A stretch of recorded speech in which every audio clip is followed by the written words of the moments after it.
This is our 66th episode of the Clements Bookworm. Thank you so much for being here this morning. I'm Angela Unk, Director of Development at the Clements Library, and your host. Today's meeting will be recorded to share online later, and this afternoon you will receive an email with a link to that recording and any resources that we mentioned today during the program. Just in case you're joining us for the first time, we do use the chat all throughout the program, so please feel free to chime in and change your settings to everyone so that we can all see the conversation. However, since a lot of information will be going by quickly in the chat, use the Q&A section for your questions. You can also see the questions that others are asking. And if you give it a thumbs up, it will upvote the question and put it towards the top of the list so that we know that more than one person has that question. As part of our diversity, equity, and inclusion program, we have the live machine captions turned on today, and you can toggle that on or off and make the text larger or smaller. And as I can only control so much of what you see, I do have side-by-side mode enabled, which should allow you to change the relative size of the speaker and the slides. So play around with your screen a little bit so that you can see it well. This program is brought to you by the Clements Library, located on the campus of the University of Michigan in Ann Arbor. The Clements Library's mission is to collect, preserve, share, and promote the study and discussion of primary sources related to all aspects of the history and culture of North America and the Caribbean up to about 1900. I also want to take a moment to acknowledge that the University of Michigan is located on the territory of the Anishinaabe people. In 1817, the Ojibwa, Ottawa, and Potawatomi nations made the largest single land donation to the University of Michigan, offered ceremonially as a gift in the text of the Treaty of the Foot of the Rapids, so that their children could be educated in a Western manner. We acknowledge the history of Native displacement that allowed the University of Michigan to be founded. Today, we reaffirm contemporary and ancestral Anishinaabe ties to this land and their profound contributions to this institution. The William L. Clements Library acknowledges that it has and continues to benefit from the original land dispossession and established hierarchies of settler colonialism. All right, friends, if you haven't yet voted in the poll, have 2 seconds to click on your answer, and then I'm going to end it and share the results. Right, share results. And I see that the correct answer just barely made it to the top. 44% of you knew that he was born in Ireland. And this was an interesting question because I had originally written it as, where is he from? Oh, look, it's still on the slide as where is he from? But I changed it then in the poll to where was he born? And so David and I talked a little bit about what does it mean to be from somewhere? And if we think of it not only as being born, what would the answers be? So I don't know, David, do you want to say anything else about that? Well, as I'll probably mention in a bit, he is born in Ireland. He's born to a family that's been in Ireland since the 11th century, and a Catholic family at that, and Catholic till 1700. Although the previous generation to that were in Wales. In 1750, the family then moves to England, and they gain English titles. And he becomes a dominant English politician and they straddled the two. He didn't have a high opinion of Scots, although he sent his sons to Scottish universities because they were better than English universities, but he has no Scots blood in him. Yeah. So I mean, yeah. So he's has ties in some way all over Great Britain, as it turns out. But those of you who chose Ireland for Bourne, you were correct.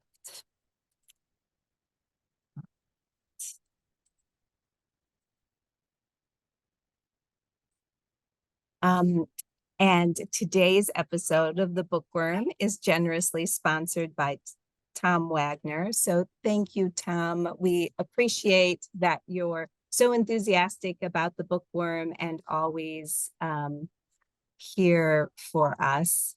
And let's see. Now I am delighted to welcome Professor David Hancock to the program. He holds a Ph.D. and AM in history from Harvard University, where he trained as an early Americanist, an AM in music from Yale University, and a joint AB in history and music from the College of William and Mary. Professor Hancock taught at Harvard University from 1990 to 1996, and then joined the Michigan faculty. He teaches early American history, 17th and 18th century Atlantic world history, and Anglo-American business history. He also directs Michigan's Atlantic Studies Initiative and the Michigan Early Atlantic Seminar. Today, he joins us to discuss his forthcoming book, Ambivalent Apostle, William Fitzmaurice, 2nd Earl of Shelburne, and the Struggle for Universal Liberty and Peace at the End of the Enlightenment. And I'll note that we often see Professor Hancock with students at the Clements, and that the students who work with him on their dissertations often are at the Clements researching. So we appreciate that wonderful link as well. Thank you for that very generous introduction, Angela. And before I go on, thank you to Paul Erickson, the director, and Ann Bennington-Helber, who was part of putting this together, and really the exceptional curators at the Clements. Many of you listening in have been to the Clements and maybe have worked at the Clements, but they certainly make having one's office 500 yards from the library a real privilege, the kind of privilege that very few scholars have. And of course, thanks for those of you getting up and listening to me on a Friday morning. I hope my smattering of thoughts about Shelburne amount to something. I'm a little leery of podcasts. Not so sure I can quite entertain you, but I hopefully can shed a little light on the man who constructed the peace of 1782-83 that ends the American Revolution. Thank you. Yes, I think so, because over the years, I've certainly heard some of these stories and have been fascinated and have been looking forward to talking with you more about this interesting man. So one of the things that that I thought might be interesting to just give a little Clements history about this is, having just celebrated the centennial of the Clements Library, we've been talking, a lot about the collections and how they came to be here. And it seems like this acquisition of the Shelburne papers was very much a milestone in sort of setting the course of the great manuscripts at the Clements. Do you have any thoughts about that? Plenty, probably too many. This was a massive trove that Clements acquired in 1921. What he acquires, they're not all of his papers, Shelburne's papers. They're simply what you might call his political papers, or even more specifically, his office papers. That is, papers he acquired when he was holding cabinet office. They were kept in the palatial mansion he built for himself on Berkeley Square. If you've been to London, if you're a club member, you may have gone to the Lansdowne Club, which is the Hulk remnants of that house. Um, and what you see in the photograph here is a 1920 picture, but the interior was really, except for some of the furniture and the chintz, was the same that Shelburne put in 100 years before. And it's where he kept his manuscripts. So this is the room where he would have had the Shelburne papers filed away. The room to the left, the door to the left goes off to the Great Library, which I'll talk about probably a little later. These Shelburne papers, as I said, are huge. They're auctioned off by Sotheby, Wilkinson, and Hodges, I think, in July of 1921. I think Clements was in London. He saw them in late June. He didn't do the bidding. He let his agent do the bidding as typical thing for a collector. And then I think he paid something like 1,500 some pounds, which is about, if you really generously round it up, about 100,000 pounds in today's pounds sterling. And he pays that for about the 220 volumes of manuscripts that Clements has. The next year, he also buys the picture that was at the very beginning, and we'll see it later on, the last portrait, which the family always hated because it was when he was kind of in extremis. He had just had a stroke, but it was the last portrait of him that now hangs in the Avenir Reading Room at the Clements. But I think what's interesting is, many of you have probably seen shows like Downton Abbey, featuring the 1920s.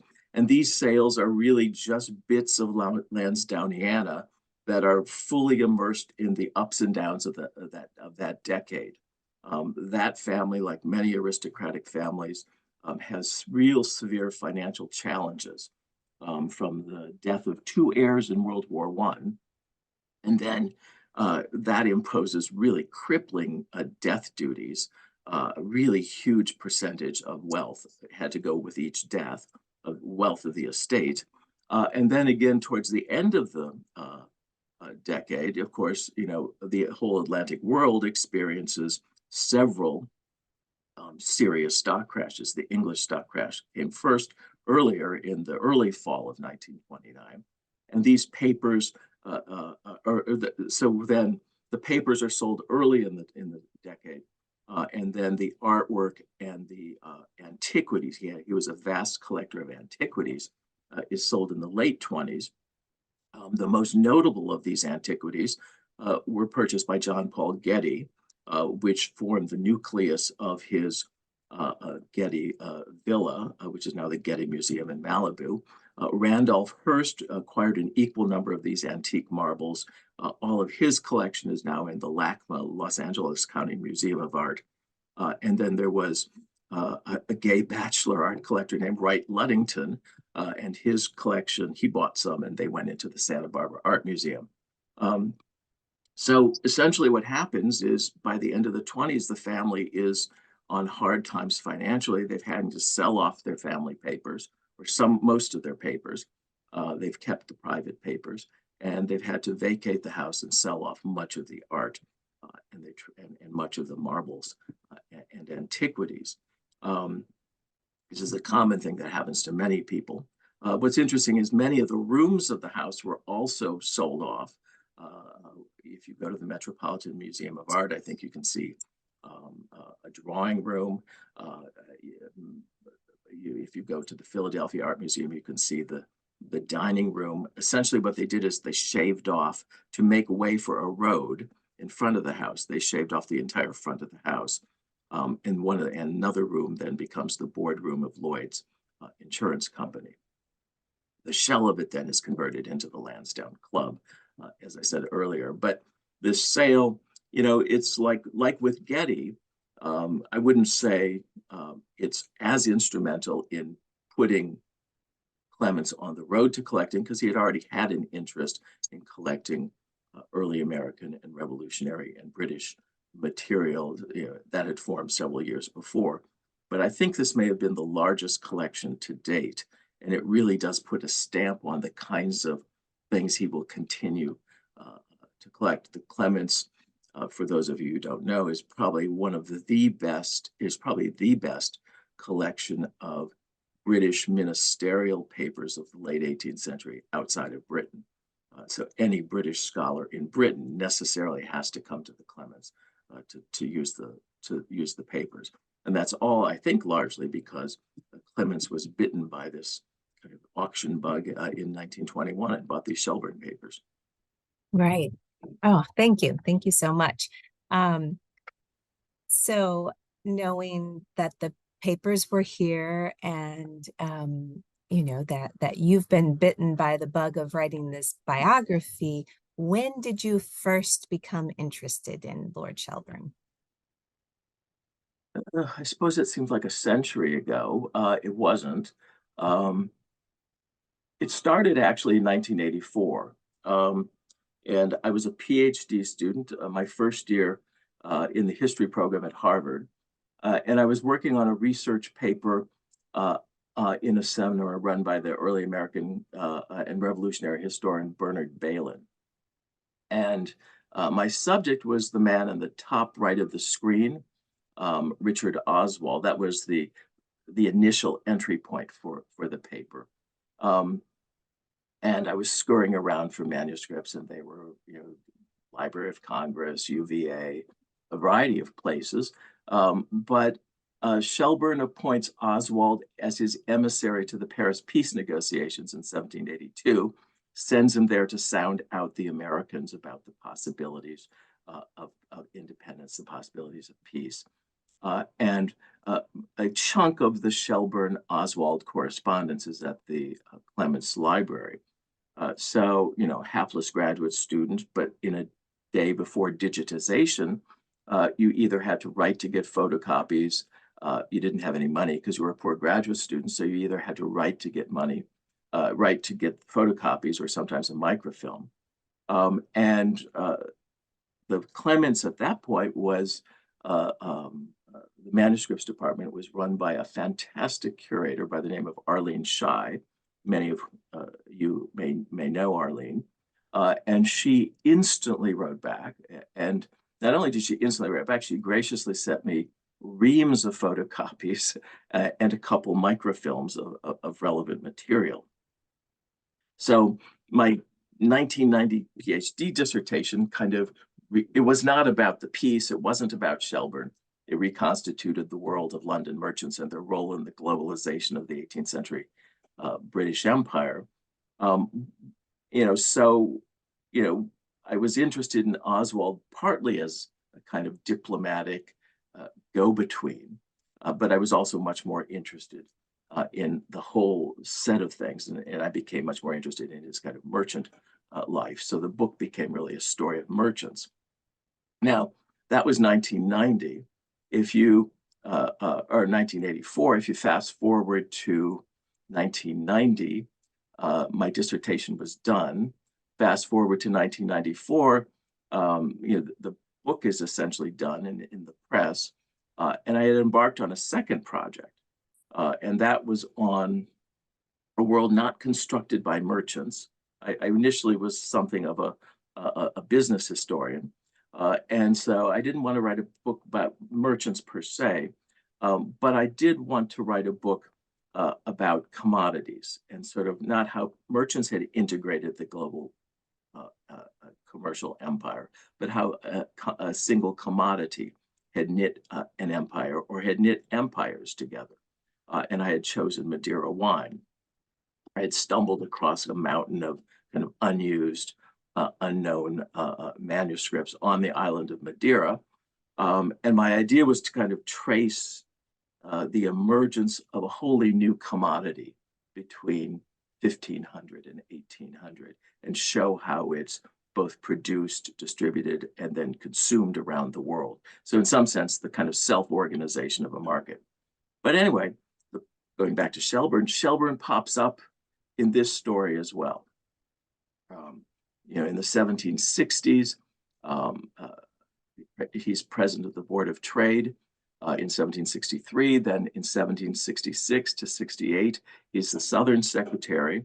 And He's influencing and shaping commercial flows between various allies and between the continent and Britain and between Britain and really the rest of the world. And so what I found is he is influencing and shaping the flows and the regulations and is deeply informed about the wine trade. So I spent a fair amount of time at Clements reading through his extensive correspondence on that subject. So here too, kind of Shelburne popped up in an unexpected way.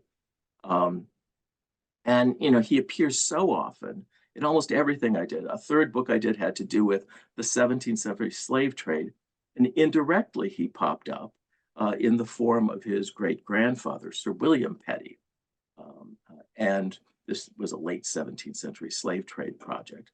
But he began to appear so much that I began to feel almost like I was, a desperate Count Almaviva. If you remember the end of the second act of the Marriage of Figaro, he's annoyed at the reappearance of Cherubino, and I think he cries out, has destiny decreed that I'm to find that page wherever I go? Shelburne just wouldn't leave me alone. So in a sense, he always was there, at least since the beginning of graduate school, not since birth. And, so it seemed like an interesting extension to sort of keep looking at him, but looking at him in a different way than I had looked at him before. And I must say, in doing so, I'm discovering a kind of breadth and complexity of his contributions, not just political, not just commercial, but to the kind of whole Enlightenment world. The tendency is to think of him as mainly as just a politician. Well, so from a American history point of view, that's probably one of the things that we often think about for sure. But maybe you can talk just a little bit. You've started to talk about who he was, but that complexity that you're discussing, and maybe a little bit more why anyone interested in American history keeps seeing him pop up too. What you see, actually, before I start into who he was, what you see are the 9 kind of main oil portraits I found. Well, actually, 8 oil portraits and 1 watercolor of various points in his life, starting top left, the first when he's a child, bottom right, when this is the Clements Library in the bottom right, where he's in his dotage. In some sense, I think, and I'm writing a biography of him, so I would say this, he's one of the most influential yet unheralded kind of leaders of the late 18th century kind of Anglophone world. And I say Anglophone because he's certainly important for England and America. He's certainly important for England, for the colonies, largely because of the peace and other policies that he put in place or took apart. But his interests were way beyond that. As I said, he's Irish. He is England's first Irish prime minister. His family had been born. He had been in Ireland, as I said, since the 11th century. They had come from England via Wales. And they were Catholic, as anyone would have been in that period. And they stayed Catholic until after the Willamite Wars in 1700, when either if you survived, you had to kind of convert. So they do convert. So in one case, it seems unwillingly, because he still had a Catholic chapel in his castle. To my mind, even by the middle of the 18th century, they're Irish, although not in a sense that's acceptable to modern nationalist sensibilities. I once gave a paper at Trinity College Dublin arguing that, and they nearly was a revolution by saying this man of what they call the Protestant ascendancy was Irish. But what's interesting is once he left Ireland, and once his family leaves Ireland in the 1750s, everyone treats him as Irish, and that was not a good thing. They may have been wealthy, they may have been aristocratic, but they were Irish, and that was somehow being a second or a third citizen in the kind of social hierarchy of the kind of great and the good of Britain. He's born in Dublin in 1737. He comes from a relatively small family in the sense that he has one brother. He is the oldest. He has three sisters, all of whom die in childbirth. My suspicion is the mother contracts syphilis because the two sons have some symptoms of congenital syphilis. That's almost an impossible thing to prove definitively today, but the three girls seem to die, and they die in circumstances that suggest very early on that's consonant with congenital syphilis. He is more or less abandoned by his parents. They live in Dublin, and they shipped him off. They don't really want to deal with a child, and they don't want to deal with a child, especially after the daughters have died. So they ship him off to the grandfather, who's living in this godforsaken old castle in North Kerry, which is surrounded by peat bogs and dikes. It's a very gray, dark, wet part of County Kerry. So he's raised by a curmudgeonly grandfather in this bleak, dank tower house. He's ill-educated. He gets no education at his grandfather's home. He does get some tutoring when he is back in Dublin, but it's erratic, so he's badly educated.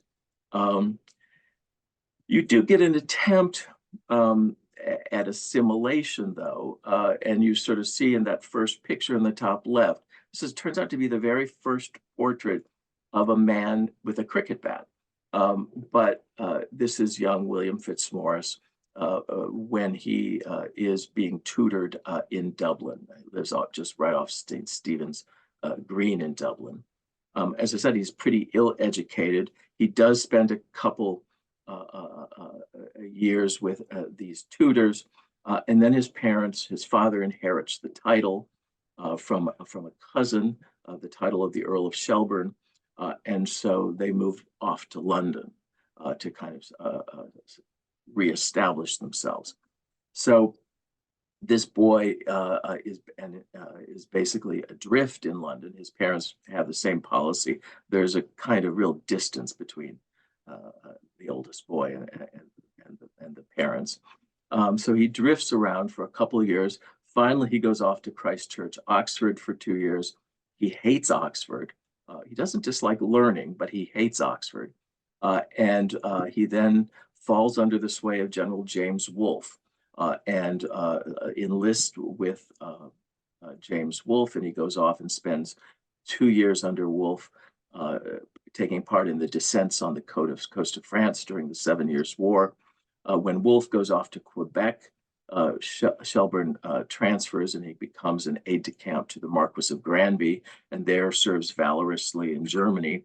He serves valorously at the Battle of Minden and a couple other major battles.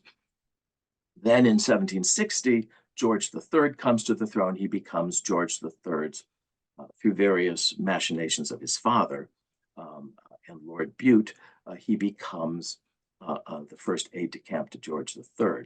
It's something of a scandal because he's so very young. He's only 23. There are many more senior peers whose sons they thought should have gotten that job by right, just by their importance in the English peerage. The Earl of Shelburne was only an Irish peer at this point. So this almost kind of begins the kind of tarnishing of his reputation. He serves that for several years, and then he joins Parliament, but within 6 months his father dies, so he becomes a member of the Lords. He's the youngest member of the Lords. Then he becomes president of the Board of Trade. This is when he becomes really kind of officially a politician. He serves as president of the Board of Trade just as Pontiac's rebellion is breaking out. He's very deeply involved in the formation, not the implementation, but the formation of a land settlement policy in the West during those 6 or 7 months he holds this presidency. He's then ousted for kind of political maneuvering of an enemy. He comes back having transferred his loyalty from Bute to Pitt, he comes back as the Southern Secretary, the Secretary for the Southern Department, something like a Foreign Secretary, in 1766 to 68, to deal with the Stamp Act crisis, to deal with the Townshend duty crisis. Many of the major milestones of the American Revolution in the 60s, they're not his doing, but he's having to manage the policies that other people have been put in place. He's usually in favor of kind of dialing them down and removing them altogether. He's fairly favorable at this point to the claims of the Americans, the protesting Americans in the late 1760s. So he's someone, he gets this aide de camp really young. He's the youngest president of the Board of Trade at age 26. He becomes Secretary of State, which is one of the three high offices of the cabinet. He would later, in 1782, become Home Secretary, and then 4 months later, would become Prime Minister after Rockingham dies. Just to shortly wind this up, I just wanted to give you a sense of the chronology of the guy. Definitely. February of 83, he crafts the piece, he presents it to Parliament. Parliament is, for lack of a better word, flabbergasted that he would give away America. Well, the truth is he had no choice, and it was probably the most favorable terms anyone could make. So they oust him, and Fox and North come in. They form the Fox-North coalition. And then he's essentially in exile for the rest, and retirement for the rest of his career. For his service, William Pitt the Younger, who replaces Fox North, gets him a marquisate, so becomes the Marquis of Lansdowne. So I usually refer to him as Shelburne, but he's also known as Lansdowne after 1784. And after that, he holds no cabinet office. He's always talked about as coming into the cabinet, but he never comes back into the cabinet. He works behind the scenes with a handful of friends. You see the sixth picture up there, and that's his two most beloved allies. The man on the left is John Dunning, Lord Ashburton, an attorney, and then the one-eyed Isaac Barré, who had followed Wolfe to Quebec and supposedly was there at Wolfe's side when Wolfe dies. And those two kind of persist through the 80s. Dunning dies, actually. This is a posthumous picture of Dunning. Dunning actually dies in, I think, 1784, 85. But he wanted to memorialize that friendship and that alliance. He is a member of the Whig opposition, but, he is a kind of member under wraps. He speaks frequently in Parliament, but no one really quite knows what to do with him. He compounds that problem of his kind of exile and Pitt's increasing hatred of him, because he opposes most of what Pitt has come to do, by siding openly with the ideals of the French Revolution. A disastrous choice to make in the 1790s. Many members of the opposition did. He was perhaps one of the highest profile members to do so. And so you see the picture in the bottom left where he has been promoted to general.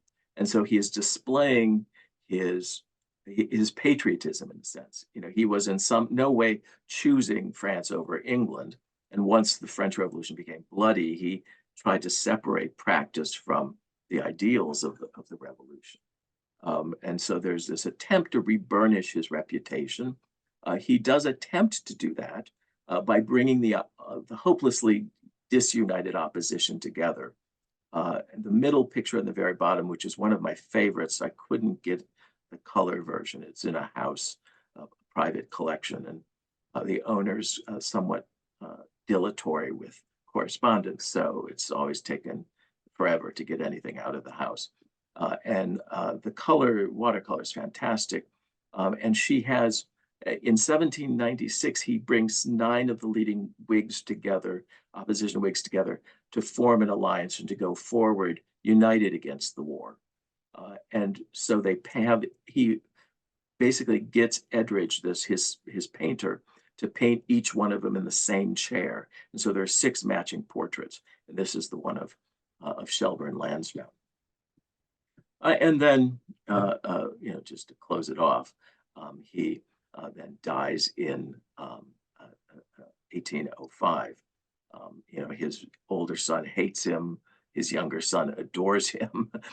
He has all the attendant problems that most families have, he is a fascinating character. Not is he just a politician, which I've talked about, but he's an avid reformer and improver of government and non-governmental things like land. He's tinkering with soils and crops, but he's also tinkering with economic policies and practices. His firm intent is to improve and better his estates, but by bettering and improving his estates, he better and improves his nation and his empire.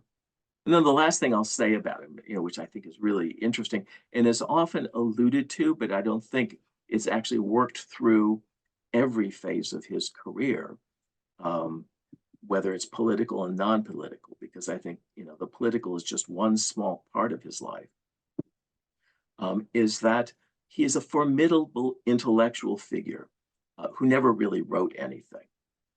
But he was a formidable intellectual figure because he brings intellectuals together.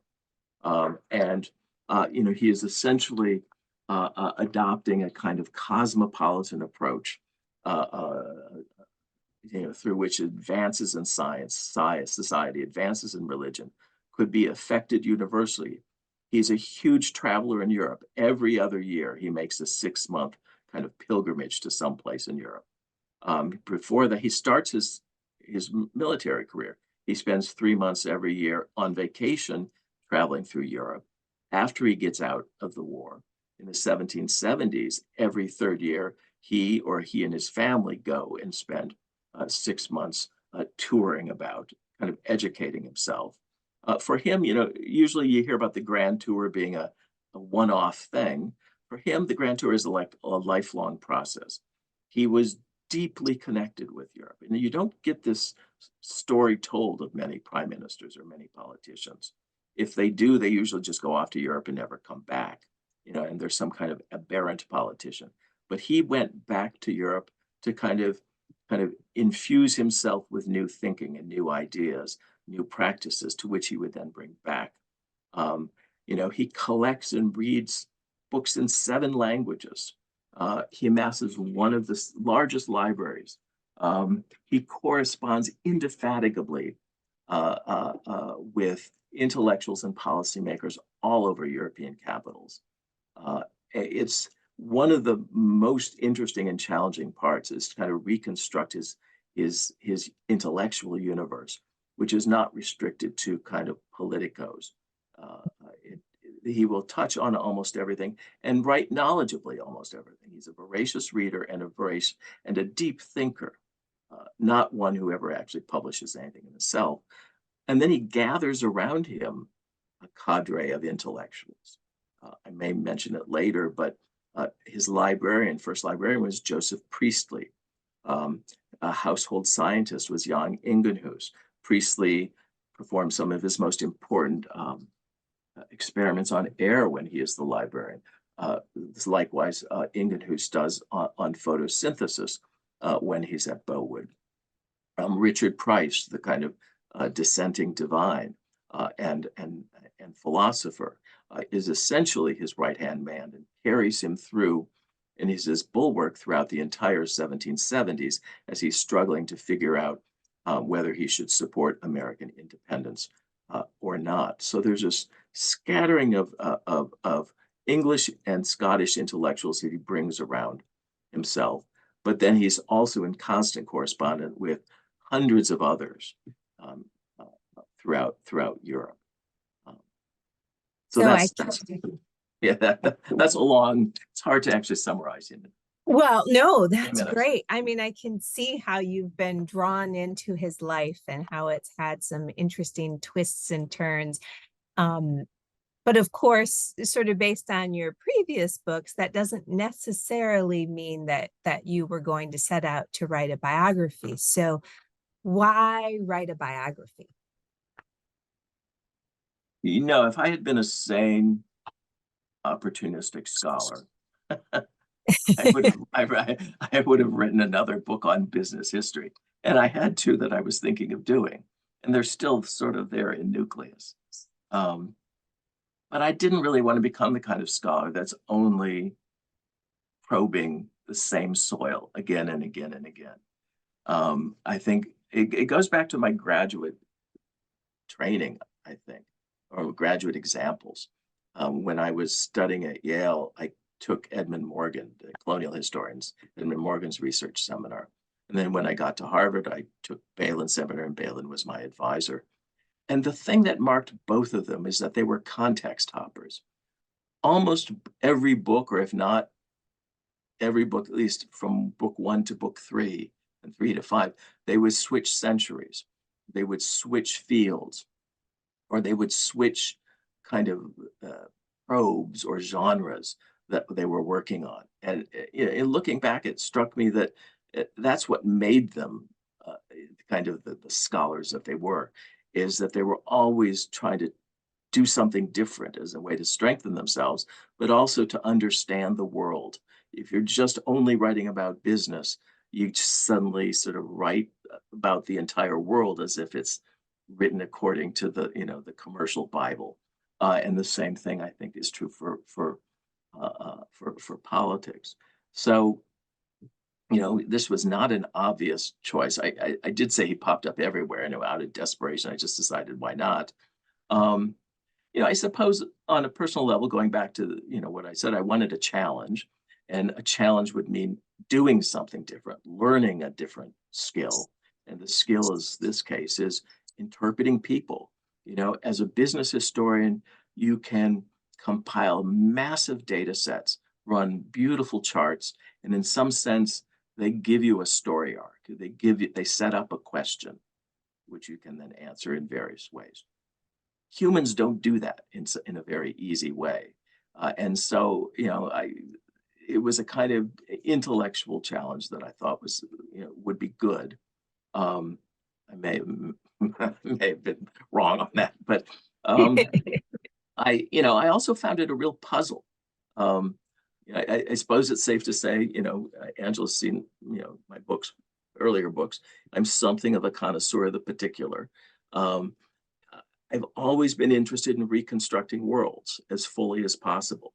Perhaps I'm a bit manic about it, whether they're economic worlds or kind of social worlds or political worlds. The first book was a world, built by marginal merchants of the first British Empire, and kind of how do they construct the integuments of globalization for Britain. The second one was the linked and the linked productive distributive consumptive system that grew up around a Portuguese wine between 1500 and 1800. Not just looking at consumption of wine, but the whole table, grape to table kind of thing. Now that's an inanimate topic. The first one was a kind of somewhat group, prosopographical approach.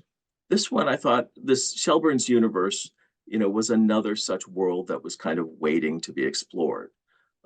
This was a world I could reconstruct in toto, or at least I foolishly thought I could. I didn't really realize that he liked to hide from people, and so didn't reveal himself very much, which makes it hard. But all along I'd been encountering a man, and I thought I never really understood him in any of the times. Yeah, and the more that I read him, and the more that I read, I thought most historians haven't understood him. Most contemporaries haven't understood him. So I thought that was a kind of equally personal challenge. Now, there are some scholarly reasons, why do you write biographies? Only one biography has been written, surprisingly, on this pier, and that's not really a true biography. It's more like a palimpsest of chronologically arranged documents and memos written by Shelburne.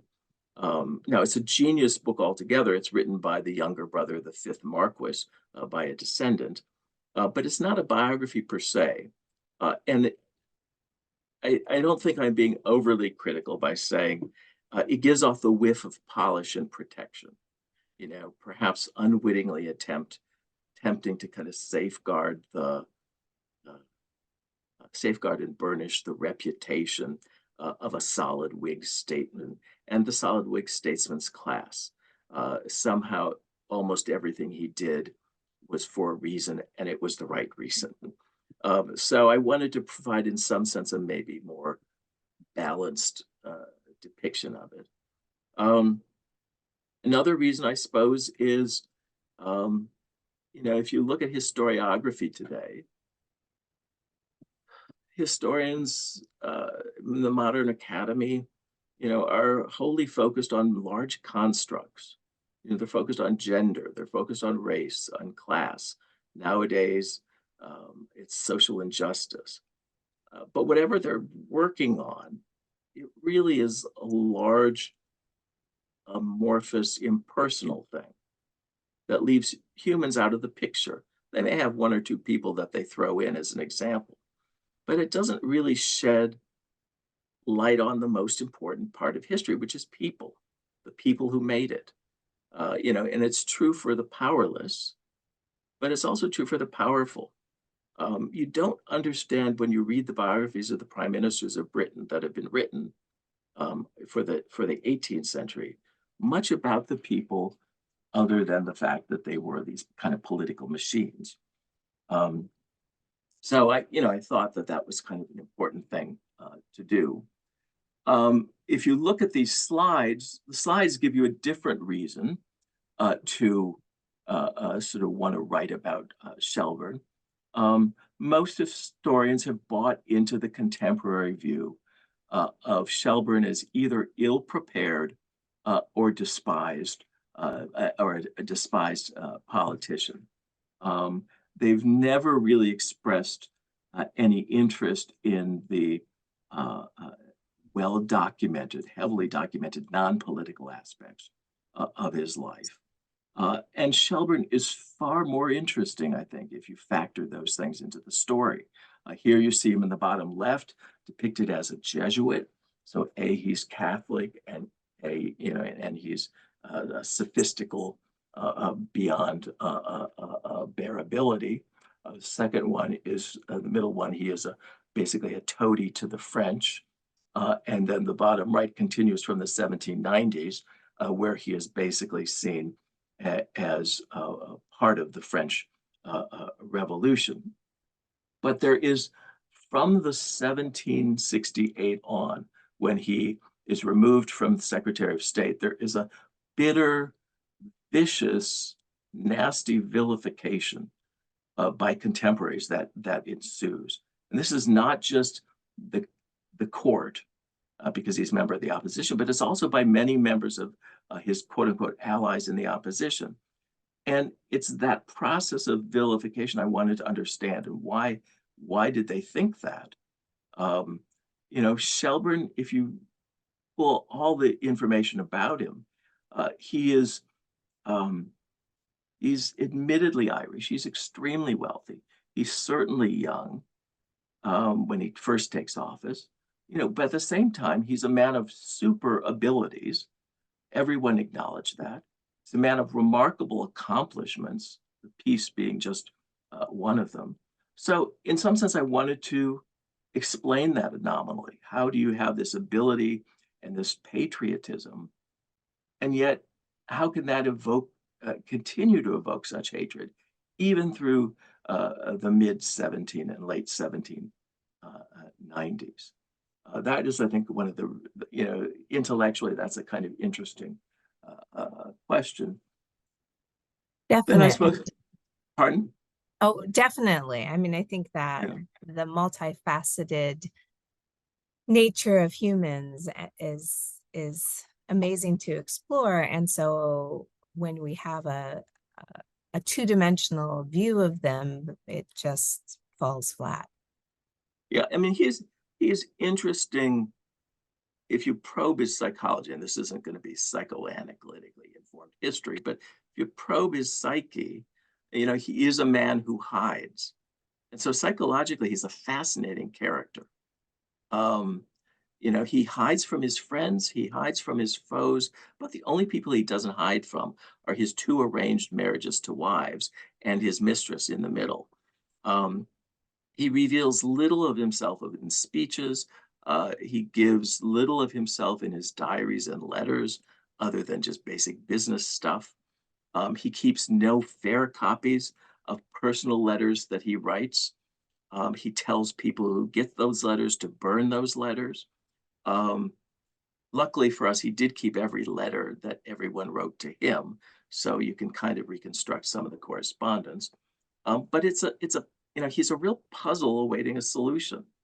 So what do you do with that? I wanted to understand the context of this guy, of his time, of his people, his neighbors, his friends, his relatives, his servants.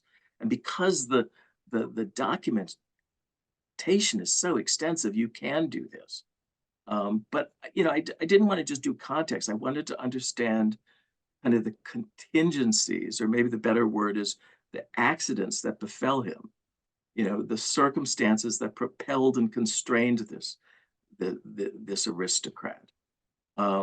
And then really what I want to do is recover the uncertainties that gave, in some sense, to bring this home to America again, that the man who gave away America in the peace negotiations, he gave away America in the peace negotiation, despite the fact that he had spent the previous 12 years saying Britain should never do such a thing. So he is an inscrutable, for lack of a better noun. And the overriding force in his life is a kind of ambivalence and inscrutability that I think kind of just demands explanation.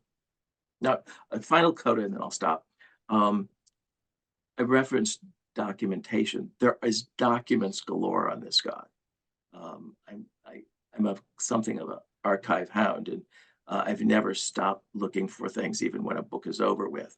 I've been fortunate in discovering a lot of really new material on Shelburne, Lansdowne. Obviously, there is this amazing collection at the Clements, which are the office papers. The political correspondence, letters, as opposed to office documents. So personal letters to and from Shelburne are at the British Library. They were eventually deposited there. I think the nation eventually paid something for them, and they are equally extensive. I said he speaks 7 languages. He writes in 5. And he writes to everyone all over Europe and throughout America. And then there are some as I said, at the British Library. There's some at the Clements, and then there's some at the Lansdowne's home in Wiltshire at Bowood Park. And in that, I was very lucky because the lady who lived down below me, below my condo in Cambridge, Massachusetts, turned out to be the aunt of the current Marchioness of Lansdowne. And so the family has been extremely warm and open and forthcoming in a way that I think English aristocratic families are often very closed and wary. The Lansdownes have been extremely good in just sort of, giving me, in some sense, free reign of the house and free reign of the collection. And I think all these things together, plus the kind of several hundred, small archives, and small could be some, person has a little cask of papers, in a cottage in Dorset. One baronet had a jewel box that had a little diary from one of his ancestors. And this takes years and years of tracking these things down, kind of weird, backward genealogical research to find who might hold these things, and then writing to see if they have them. But here was a diary that described the comings and goings of the court during the period that this Shelburne was the aide-de-camp. So the documentation is all over England, all over America. And the problem is it's all over Europe as well, because he corresponded with hundreds of people in European capitals. So it's a big project for documentation. It's Right, one of the right. reasons Yeah. why it's taken a long time.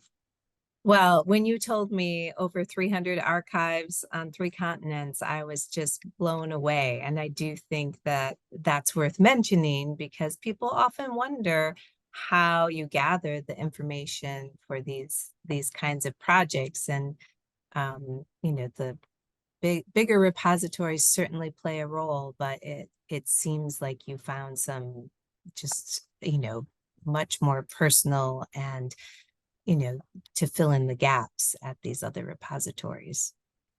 I Um, Yeah, on that point, the big libraries are super important, and you can't write these books without the big libraries.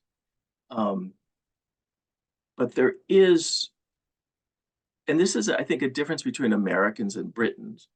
But there is no shame in writing to people who you think are descendants and asking them if they have materials.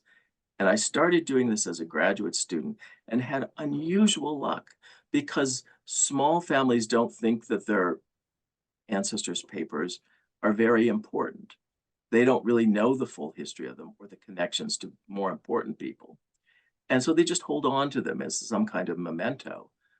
And so you can find an immense amount, not just county archives and county public libraries, but private houses themselves have huge numbers of relevant materials. It takes time to track them down, to be sure, but uh, it's an important and I think underutilized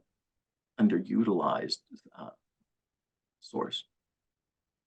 yes. So we're getting very close to 11 o'clock, but I do think that some of the things that you wanted to mention on some of these subsequent slides are so important, but maybe we can go through them just a little faster so that we can get to questions because I see we've already got 6 in the Q&A. So, but this slide is so amazing with the library that you mentioned earlier.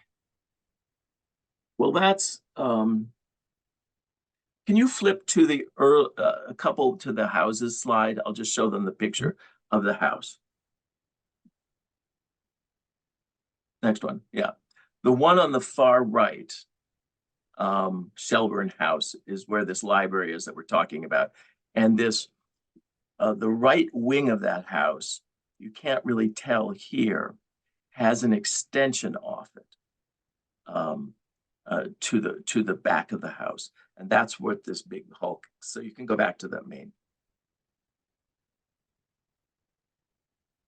So he buys this house in 1765. It was originally designed for the Earl of Bute.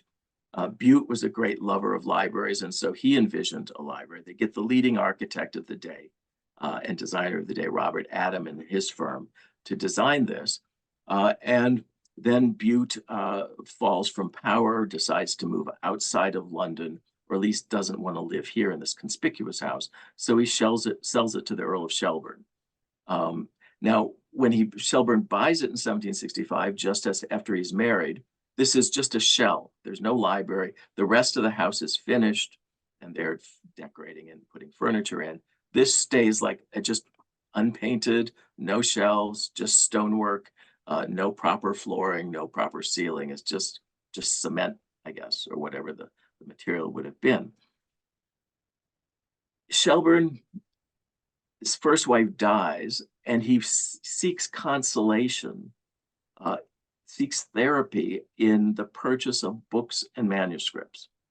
And I don't have much time to go into that, but it really becomes a therapy for him. And then for many people who start collecting, it's like bibliomania. They just, can't stop it once they've started. He wants to sort of build up a private library that anyone can use. So it's like a private public library.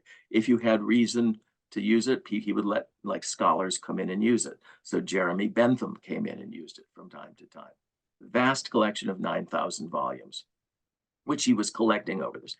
But he's also at the same time gone off on one of these tours and come back with, 80 statues and busts and coffins and sarcophagi and toes of Apollos, which they've dug up from Hadrian's Villa. And he also wants to have an art gallery. Well, part of his ambivalent service, he can never figure out what he wants to do. So he gets a major designer every 5 years to say it's a library and to design it as a library. Then it's an art gallery. Then it's a library. Then it's an art gallery.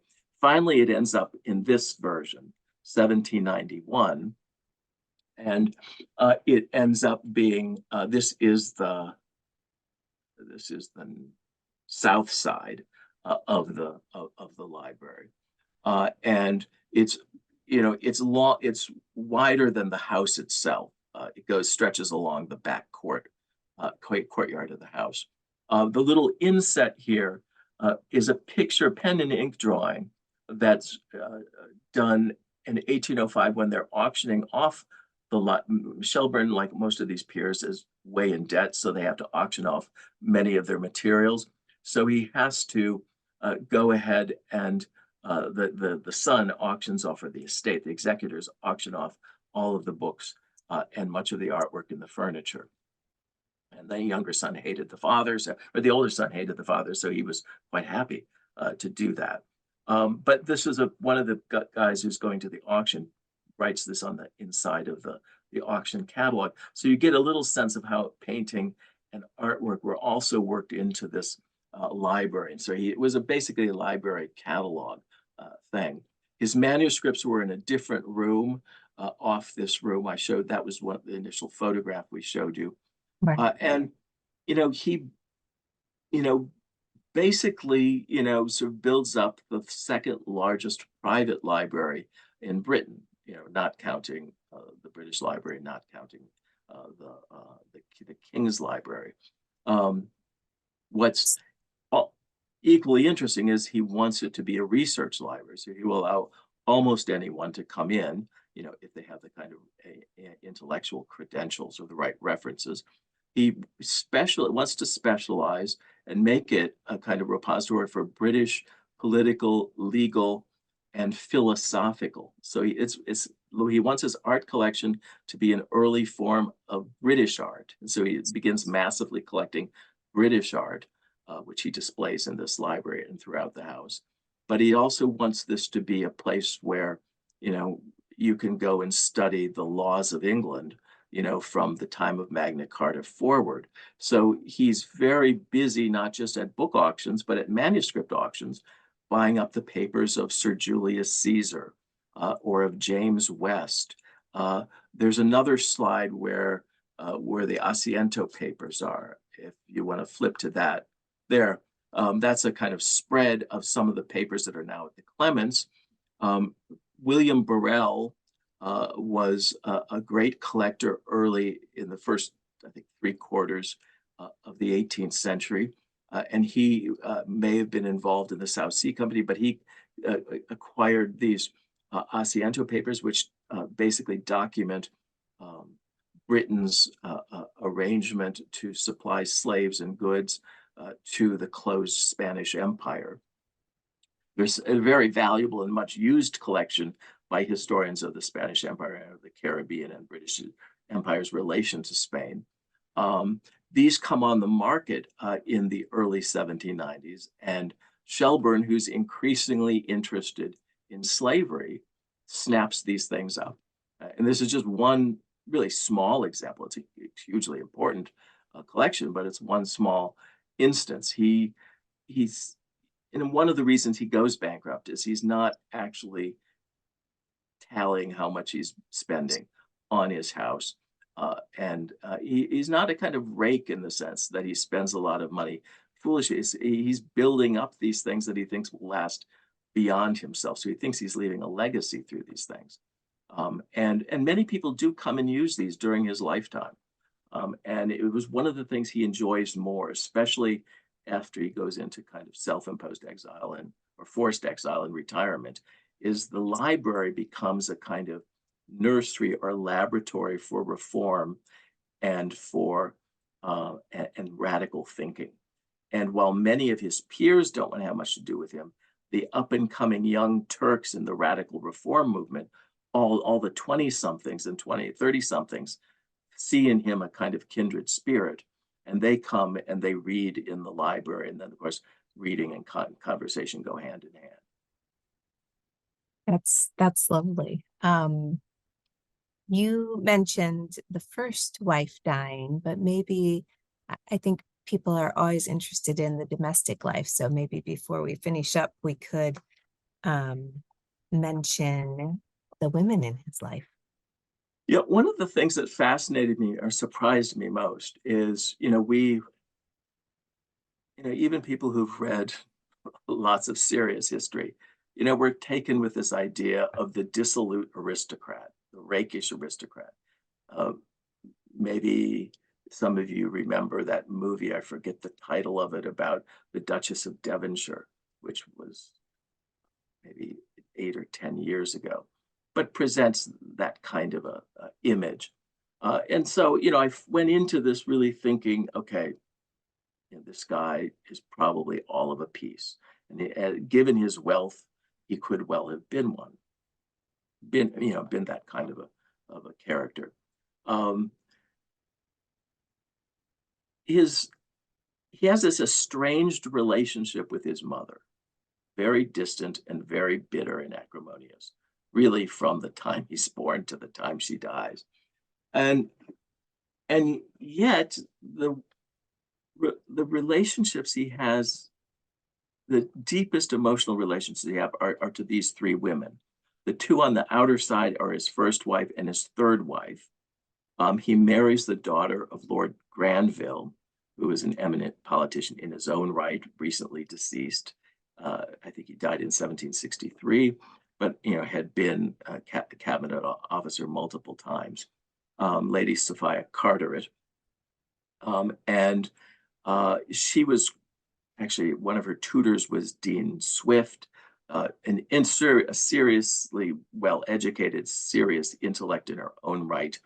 They would read Thucydides to each other each night, or Rousseau, or this was not a lightheaded marital exchange. And she only lives for 6 years. She dies of complications of pregnancy and pneumonia. She dies in 71. The second wife doesn't come along until 1779. The first wife brings political alliance. The second one brings a huge dowry. In the intervening period, you have Frances Abington. Frances Abington was, I suppose you could nicely call her, a serial courtesan for aristocrats who were in between marriages. And she was kind of passed from respectable, it was somehow respectable for a peer, if you were recently deceased, to take up with someone until you remarried. And so this is Frances Abington.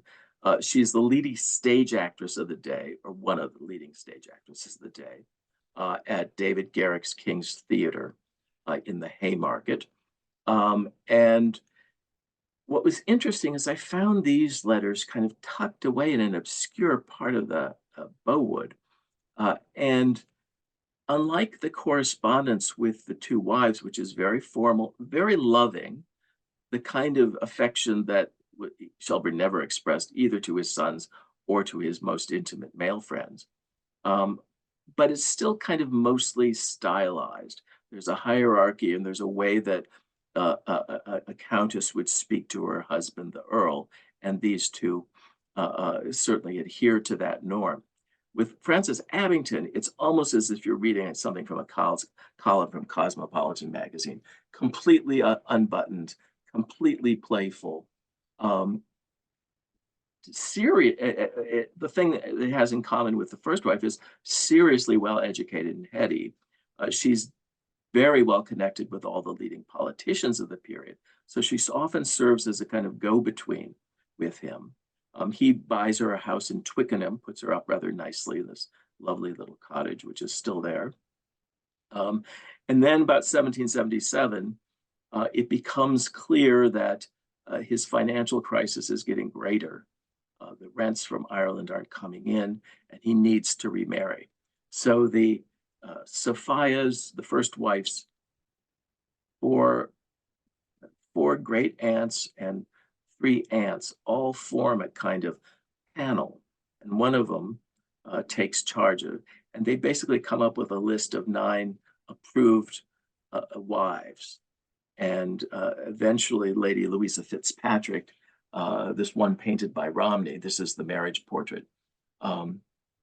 She's the sister, the daughter and the sister of the Earl of Upper Ossory, a very large Irish fortune, marries him. And they too have a deeply effective relationship, so much so that in the periods that they're together, it's just clear the kind of importance that the domestic life had for a man for whom, most people consider only to be a kind of creature of politics. And I think we tend to forget that these prime ministers are also on the floor. We somehow can think, well, Churchill can do this, but Churchill's Churchill, can get on the floor with his children and grandchildren and play elephants or play games, or do imitations of monkeys. But that's what Shelburne did with these, the kind of life that they led, and the kind of importance of the domestic stage for him. It was a kind of it filled an emotional need that he had never had. He was having to, in some way, construct it or let them help him construct it, something that he never had in his own childhood. But Right. they're very important. It's interesting too, is the second wife dies, and then he takes in 2 or 3 guardians, the second wife's half sisters. He becomes the guardian of their very young daughters. So he keeps these, and they become they're very much cut from that blue stocking mold of, by the standards of the day, overeducated women who are very seriously engaged with politics and reform questions and philosophy and natural history, as well as everything else. So it's this kind of the kind of female strand of his life was surprising to me, because you read, as I say, you will hear about Hester Pitt, you'll hear about the Marchioness of Rockingham, but they only serve a kind of handmaiden role. There's not a kind of emotional or even a kind of partner role that they play. And if you really probe the letters of these women and the comments of people around them, it's a different side of Shelburne that you see. Well, I look forward to reading more about it in the biography, and I'm going to skip ahead because we have some really great questions. But first, I want to do just a couple of housekeeping things and mention to everyone that our new student curated exhibit opens on Monday, April 22nd. Living Photography, Finding Film History in the Archives is the capstone project for Matthew Solomon's Film, Television, and Media course. 23 students curated the exhibition and produced 5 short audiovisual essays that allow visitors another way of experiencing it. You can view the exhibit in person Monday through Friday from noon to 4 p.m. or as part of one of our behind-the-scenes tours, and also as an online exhibit. So our next bookworm will actually be talking about this exhibit, and I look forward to welcoming you back at that time. You'll receive a reminder about the bookworm, and then you can choose to watch it live as you have this morning, or wait and receive the link to the recording. So that will be on May 17th at 10 a.m. And as always, I would like to thank Tom Wagner for sponsoring today's episode of the Bookworm. And if you're interested in sponsoring a Bookworm or have any other thoughts, you can always contact me. All right. Oops, stop share. We can answer some of these wonderful questions. And I noticed that Michael's asking who Clements's agent was at the auction of the Shelburne papers.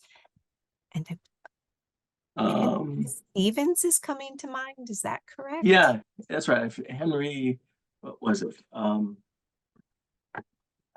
on, it's right there. Yeah, Henry Newton Stevens. There was a firm of booksellers named Stevens, Son and Styles. And I think this Henry Newton Stevens was the son of a Henry Stevens who first moved to London to do this kind of thing. So he's like the second generation of this firm. I don't know how long the firm lasted, but they were their office or their shop was in the Great Russell Street, which was in the shadow of the British Library. And I think the Clements has the books, the accounts of Henry Newton Stevens. For some reason, I think I've seen them, but I could be wrong on that. Yeah, that may be true. Maybe Helen might have a chance to just double check that for us. I mean, he was an agent for many other people too. Yes. Yeah, you wouldn't make money on just one person. So we didn't have a chance to talk about the kinds of reform movements that he was involved in, but Tom was asking if Shelburne supported Irish independence.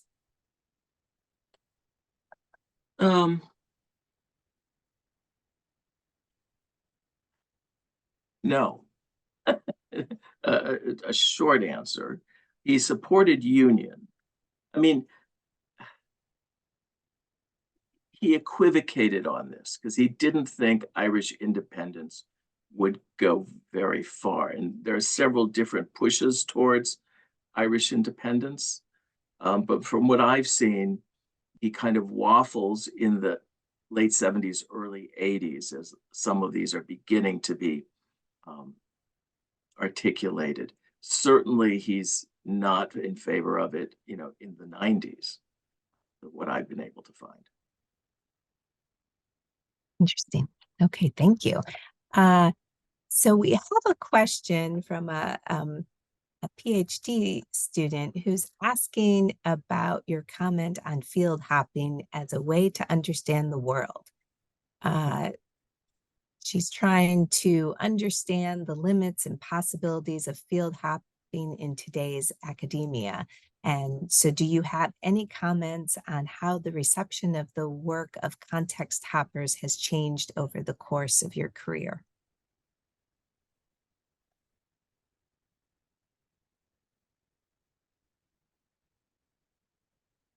Is it easier or harder? Depends what's meant by changed. It's still doable. I think the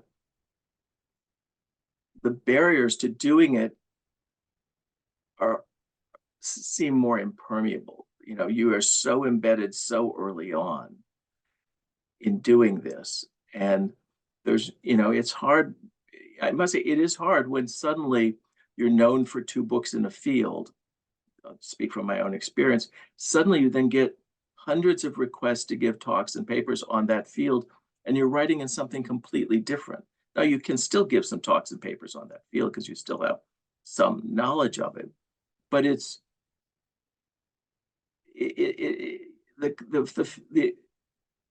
we don't encourage that. We just assume that everyone's going to continue on in this track. And so there are 18th century scholars, or there are Revolution scholars. Although I think what's interesting is some of this is breaking down in a different way. the movement towards globalization, the movement towards transnationalism, the movement towards Atlantic studies, in some sense, that is built-in context hopping. You have to understand both France and England and the Caribbean if you're going to do, and America if you're going to do a proper Atlantic topic. So you have to kind of build in context hopping that way. How many people jump from doing, say, business history to art history? I think that's rare. There was,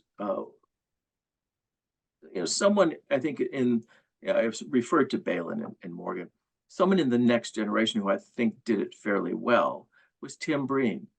He would jump from 17th century to 18th century. One of his books was on, political ideology. Another book would be on color. And I think it kept people more alive and more attuned. All of us kind of read stray manuscripts and stray books and articles all the time. And, that's where new projects jump out, new questions jump out. And you jump into a new field, you often will see questions you never have. If I simply read account books more and more and letters more and more, in some sense, it confirms things that I've often concluded. And the newness of things doesn't keep jumping out at me. And so I think it's doable. I do think graduate students need to be trained in more than two fields, which, there's some movement, I think, that, we want to reduce the number of fields. Now I'm an ancient person by now, but, we did 4 fields.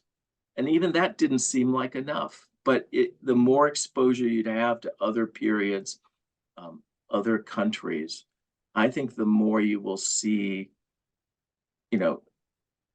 questions that aren't answered in one culture that are answered for another culture, or questions that are raised in one culture that aren't. I was always stunned when I was reading the business histories and the merchant histories of Great Britain. And then I started reading the Latin American professor at Harvard said, well, why don't you, read about the South American merchants? There's a lot of, and I thought, oh, well, sure, I will. And I thought it was so much richer, so much more interesting, so much more anthropological and sociological in its construction and its questioning that, I'm giving it long answers. I think it's doable, but I think it's hard to say you're not going to just keep on the same track too. I think you can do it if you want to do it, but I think it has to also be built in early on. If you're just going to dedicate yourself to one subject, as opposed to I started with a really large, expansive project, merchants who traded with America and the world. And, even the second book I could have been a book just about Madeira wine on Madeira, but it was really its global reach and the global influences on the wine. And it's how you frame the question, I think, that allows you to be receptive to the context topic. I don't know, yeah, maybe. Right. Thank you. Yeah. Tom is wondering if Shelburne supported the American embargo of trade after the Revolution.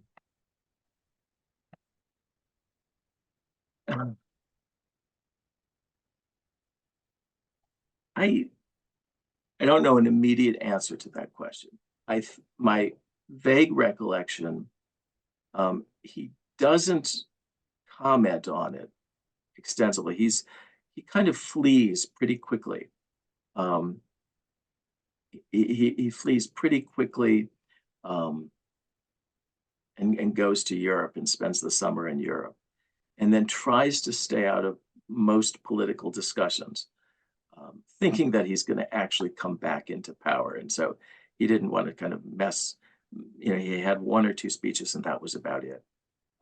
So I don't think I've never found any personal writing on that. And I don't think he gave any speeches on it. Okay. I think, if I had to read between the lines, he probably would have been opposed to it. But I mean, his whole mission was to open up a kind of free trade zone. He sort of resigned himself to the peace by saying, okay, we'll give away this, but we'll have this commercial agreement, between, so we'll, what was really most important about our relationship with the colonies was the free flow of commerce, not wholly free, but, the flow of goods. And he wanted to just reconstitute that. And that, the embargo would have gone against that. Okay, thank you. Bruce was interested in being able to see the political cartoons a little bit larger and maybe being able to see the captions to understand a little bit better what these cartoons were about. So I put each one on a slide just so that they could be seen a little better. This one is a common one. He's referred to in 1768 as the first real appearance of the term Jesuit. He was either called a Jesuit or he was called Malagrida. And Malagrida was a Portuguese. He was a Jesuit in Portugal who was accused, wrongfully or not, is never completely clear. Most people think it was wrongfully accused of plotting against the crown. But Malagrida or Jesuit, basically, and remember, this is done 1768. So this is done at a time, or maybe this one is from 71.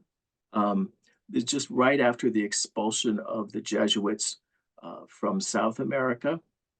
And so they are seen to be as these kind of diabolical manipulators and spies and people who are kind of working against the kind of official order of things. So they're duplicitous, they'll say anything, they'll do anything, they can talk on every side of everything. They never mean what they say. And so there is this depiction of Shelburne as the English Jesuit. There are two people who are usually referred to as the English Jesuit. Only one's referred to as Malagrida. Shelburne is called Malagrida. But interesting enough, Edmund Burke is the other one who is called the Jesuit. And so then there's this one. Move the pictures of us. Well, this comes, I think this is in December of, is there a date on the bottom? I think this may be from the December of 17, I can't move it. December of 1782. Can you move up the picture at all? Anyway, I think it comes right after the preliminary articles of peace were drafted. Okay. And, so here you sort of see Shelburne, Monsieur, be so obliging as to, make peace. They always got to put, body language in there.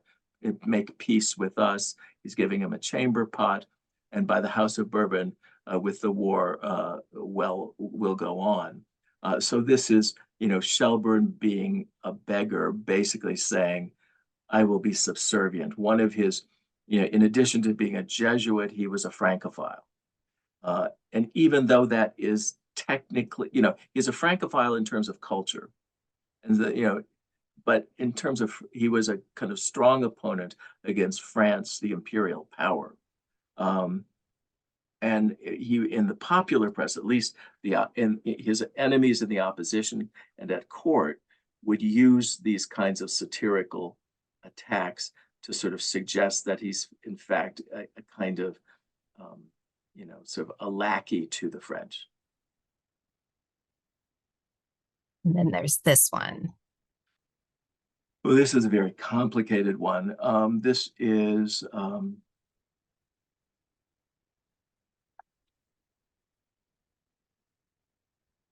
think it's 1791 or two. I didn't write that down in any notes.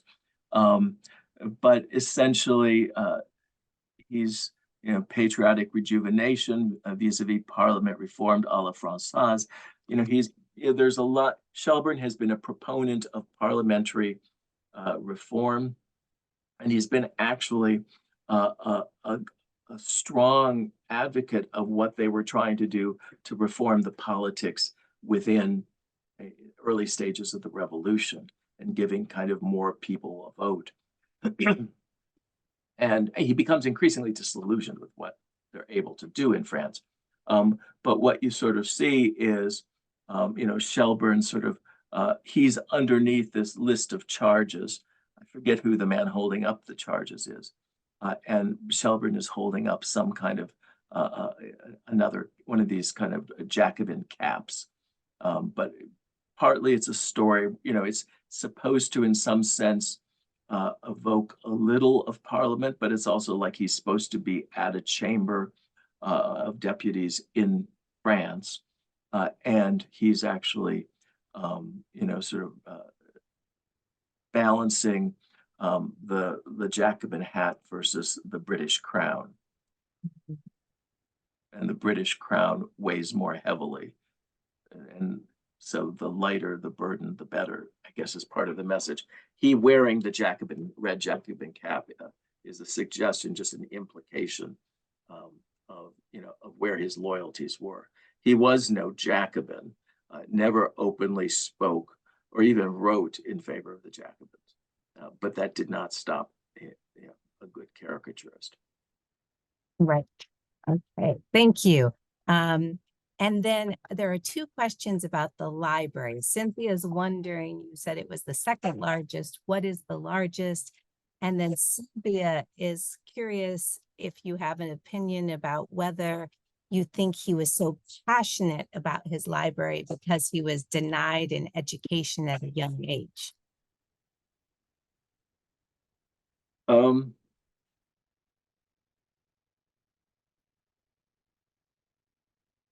I think the first, the precise numbers on this are kind of tricky.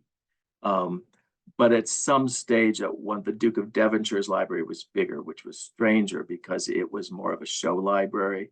It was not a used library. What's interesting about Shelburne's libraries, all of these all the lists were approved by Shelburne. Priestley, the librarian, and then the bookseller Matthews, who replaced Priestley, would bring long lists to him. And Shelburne, these still survive. Shelburne would tick off the books that he wants, and then he would scribble in the margins other books that he'd heard about that he would want, or he'd write to Priestley and he'd write to Matthews and tell them what he wanted. So it is a kind of hand-selected thing as opposed to a compiled, I would think is a relatively unused thing. And I don't have the slide here, but if you look at if you break down like the top 10 private libraries, the proportion of, let's say, literature is much higher in these other ones.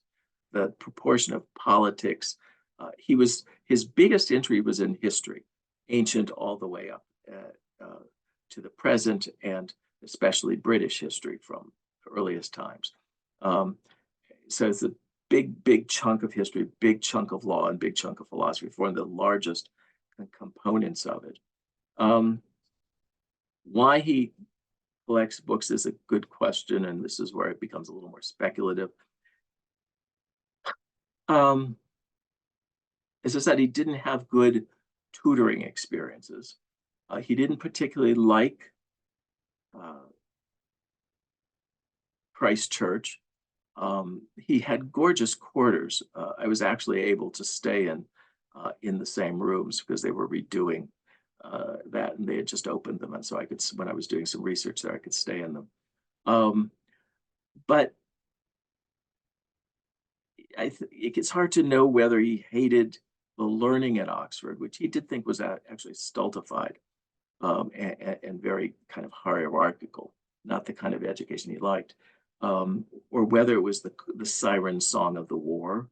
I mean, all the interesting things were happening suddenly from 55 forward, just as his father put, but at the beginning, he says, I want to go into the war. And his father says, no, you're not, you're going to Christ Church. And he wants to then, he's constantly distracted by this. So whether it's safe to say he really didn't like Christ Church for Christ Church, or he just wanted to be someplace else. He does fall under the sway of two people in the army. He he's an officer under in 57 when his father lets him go to James Wolfe. James Wolfe is a very similar character, very ill-educated, and hence became self-educated.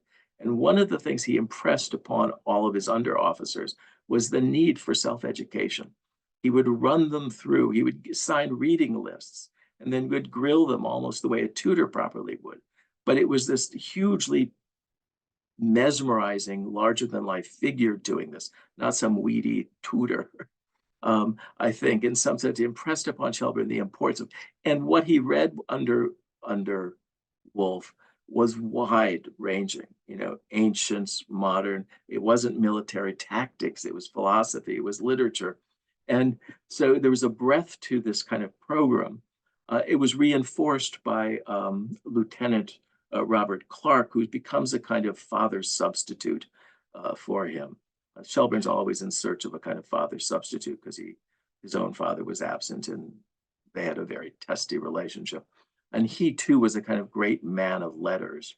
He had never written anything, but he was a great believer in books and reading. And he introduces him to the whole world of the Paris salons, for which, being, au courant with the most recent, up to the most recent things that have been published in reading and written was important.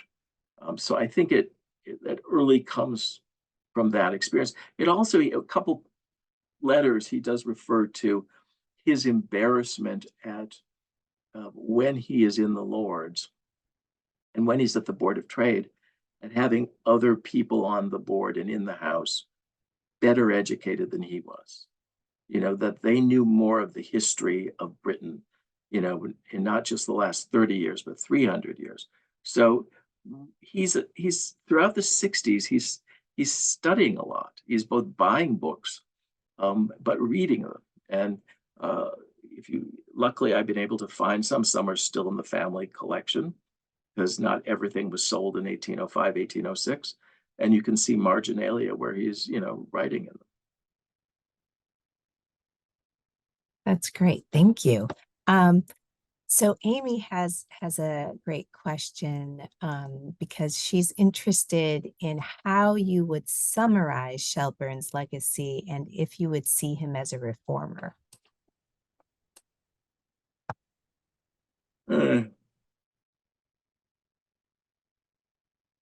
Well,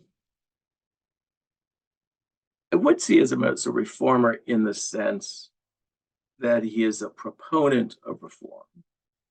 He's certainly a strong supporter in the House of Lords in the 1770s for religious toleration of dissenters. He comes to support religious toleration of Catholics under certain circumstances. So he's, for religious matters, I think, he voted, for reforms. So in that sense, and he's working with very hand in glove with the key reformers, people like Richard Price, who were pushing these various bills through Parliament. With respect to slavery, it's a very, the great cause of the day of the 1780s and 90s. It's one of the most puzzling things for me is he's given during his lifetime 5 slaves. He baptizes them, which in effect frees them, because that custom was that a Christian could not be a slave. He didn't legally manumit them, but it was known that if you baptize them, he then raises them in the household. He then educates them, sends them off to private schools. He brings them back and finds them employment. One of them becomes his deputy steward of his big estate in Wiltshire. Yet he doesn't, in the 1780s, utter a single word on slavery, except in one letter to his son and another letter to another friend, but not a public statement. And he makes no speech on any subject. He never votes on any of those bills. So it's uneven, what he does reform and what he doesn't. I would say, though, he's a big proponent of reform in a kind of indirect way, because in this period after he's prime minister and after he's kind of recovered from the trauma of ouster and the humiliation of ouster, he realizes that he can be this grand old man, and he can foster reform by bringing young people together. And so the dinner table at Lansdowne House, Shelburne House becomes Lansdowne House, is legendary for being a place where young radicals could come. All they had to do is call and say they'd like to have dinner that night. And he usually had about 20 people at his table. And there, during the 1790s, there would be French intellectuals there, exiles, but a lot of the kind of radical reformers, the young reformers, throughout the 90s and even until 1801 and 1802. He stops at about then, he's too feeble. But he is encouraging them.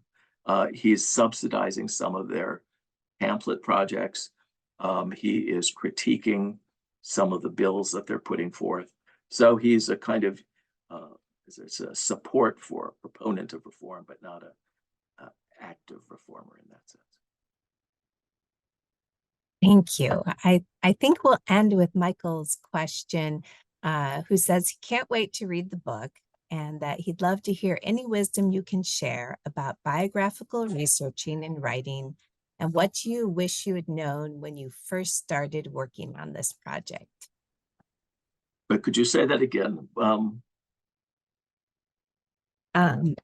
He's curious about any wisdom you can share about biographical research and writing. And what do you wish you had known when you first started working on this project?